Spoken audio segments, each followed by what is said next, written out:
बताइएगा कि ये अब जो इलेक्शन कमीशन का फैसला आया है तो अब आगे क्या प्रोसीजर होगा इन 3 अफराद के हवाले से, कहां केस चलेगा और किस तरह फैसला होगा?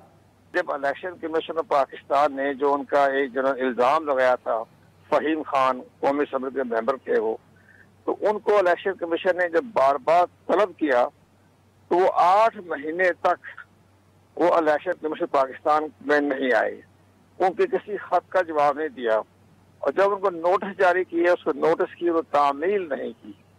तो इसी तरह ये इलेक्शन जो है ये मामला बड़ा जेर समात भी रहा, प्रेस में भी आता रहा, मीडिया में भी आता रहा और इलेक्शन कमीशन पाकिस्तान पर भी तनकीद होती रही।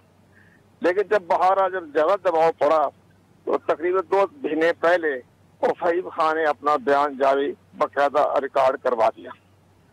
इसके बाद फिर इलेक्शन के पाकिस्तान के पास जो यूसुफ गिलानी के बारे में बात थी तो वो उसका सबूत वो पेश नहीं कर सके।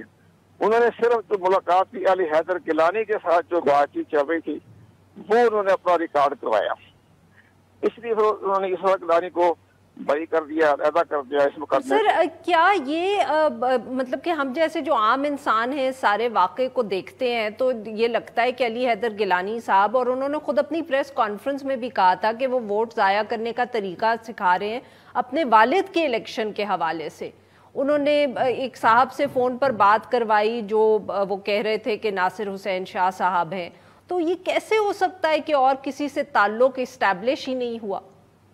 बिल्कुल सही फरमाया आपने। अब इसका तरीकाकार ये है कि इलेक्शन कमीशन पाकिस्तान के पास अब जब ये रिपोर्ट आया फहीम ने जो बकायदा रिकॉर्ड करवाया तो वो बात उन्होंने यूसुफ गिलानी के बारे में बात नहीं कही। उन्होंने सारा जो अपनी गुफ्तगू का महवर ये रखा अली हैदर गिलानी। तो फहीम ने भी और मेजर जाप ने जब असल में जो है इसमें जो वो मुद्दई हैं वो थे अपने फहीम खान कौमी असम्बली के मेंबर। अच्छा, अब ये हालात को देखते हुए इलेक्शन पाकिस्तान ने जो उनके पास जो इख्तियारात हैं वो आता है करप्ट प्रैक्टिस।